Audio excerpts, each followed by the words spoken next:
Hello दोस्तों। फिर से एक बार आप लोगों का स्वागत है मेरे इस चैनल पर। हर बार की तरह इस बार भी हम आपके लिए एक और नई कहानी लेकर आए हैं। यदीनोस नितायक सेंटियाड्रो शम्मा कुस्तुनतुनिया कॉन्स्टेंटिनोपल का पतन। कहानी शुरू करने से पहले अगर आप नए हैं तो चैनल को सब्सक्राइब करें और बेल आइकॉन को भी दबा दें ताकि आपको हमारे नए वीडियो के अपडेट्स मिलते रहें।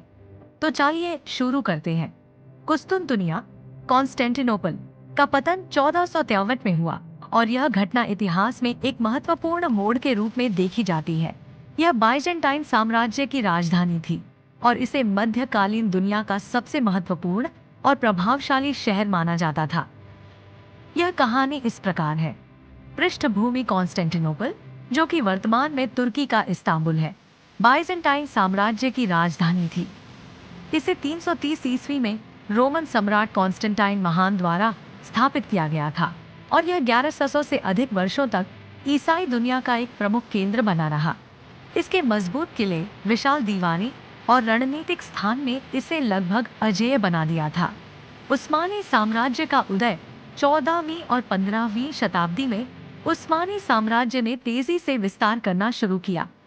सुल्तान महमद द्वितीय, जिसे फातिहा विजेता के नाम से भी जाना जाता है, ने कॉन्स्टेंटिनोपल को अपने साम्राज्य में शामिल करने का फैसला किया। उसके लिए यह केवल एक शहर नहीं था, बल्कि एक प्रतीक था। ईसाई पूर्वी रोमन साम्राज्य का अंतिम गढ़। घेराबंदी की तैयारी। सुल्तान महमद द्वितीय ने 1452 के अंत में कॉन्स्टेंटिनोपल की घेराबंदी की तैयारी शुरू कर दी थी। उन्होंने बोस्फोरस जलद मरुमध्य के उत्तर में एक किला रुमेली हिस्सारी बनवाया, जिससे समुद्री मार्ग पर उनका नियंत्रण हो सके। इसके अलावा उन्होंने भारी तोपों का निर्माण करवाया, जिनमें एक विशाल तोप भी शामिल थी, जिसे बाजार कहा जाता था, जो शहर की दीवारों को तोड़ने के लिए डिजाइन की गई थी। घेराबंदी और हमला। 6 अप्रैल 1432 को महमद द्वितीय ने अपने 80,000 से 100,000 सैनिकों के साथ कॉन्स्टेंटिनोपल पर हमला शुरू कर दिया। शहर की रक्षा करने वाले बाइजेंटाइन साम्राज्य के पास केवल 7,000 से 10,000 सैनिक थे, जिनमें से कई विदेशी थे। हालांकि शहर की दीवारें मजबूत थीं, लेकिन ऑटोमन्स की तोपें और उनकी सेना की संख्या ने बाइजेंटाइनों को कठिन स्थिति में डाल दिया। महमद द्वितीय ने न केवल जमीनी हमले की, बल्कि समुद्री रास्तों से भी शहर को घेर लिया। उसने स्वर्ण सी गोल्डन हॉर्न को पार करने के लिए एक अनोखी योजना बनाई। उसने अपने जहाजों को जमीन के रास्ते लकड़ी की स्लिपरियों के ऊपर से खींचकर खाड़ी में डाल दिया, जिससे शहर के रक्षकों को चौंका दिया। अंतिम हमला और शहर का पतन। 29 मई 1430 को ऑटोमनों ने अंतिम और निर्णायक हमला किया। कई घंटों की भयंकर लड़ाई के बाद आखिरकार ओटोमनों ने शहर की दीवारों को तोड़ दिया और कॉन्स्टेंटिनोपल में प्रवेश किया। बाइजेंटाइन सम्राट कॉन्स्टेंटाइन 11 खुद शहर की रक्षा करते हुए मारा गया। उस दिन शहर पर ओटोमनों का कब्जा हो गया और कई ईसाई चर्चों को मस्जिदों में बदल दिया गया, जिनमें प्रसिद्ध हागिया सोफिया भी शामिल थी। प्रभाव और महत्व।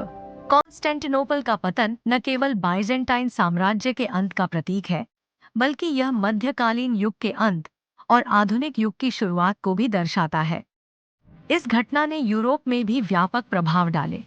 यह पश्चिमी यूरोप के लिए पूर्वी व्यापार मार्गों का बंद होना था, जिसने यूरोपीय खोज युग की शुरुआत की, जिसमें कोलंबस, वास्को डी गामा और अन्य अन्वेषक शामिल थे। कॉन्स्टेंटिनोपल का पतन और उसके बाद उस्मानी साम्राज्य का विस्तार आने वाले कई शताब्दियों तक यूरोप और एशिया की राजनीति और इतिहास को प्रभावित करता रहा। अगर आपको ये कहानी पसंद आई हो तो वीडियो को लाइक करें, अपने दोस्तों के साथ शेयर करें और कमेंट्स में अपनी राय जरूर बताएं। चैनल को सब्सक्राइब करना ना भूलें और नए वीडियो के लिए बेल आइकन को दबा दें। धन्यवाद और आगे मिलते हैं एक और नई कहानी के साथ।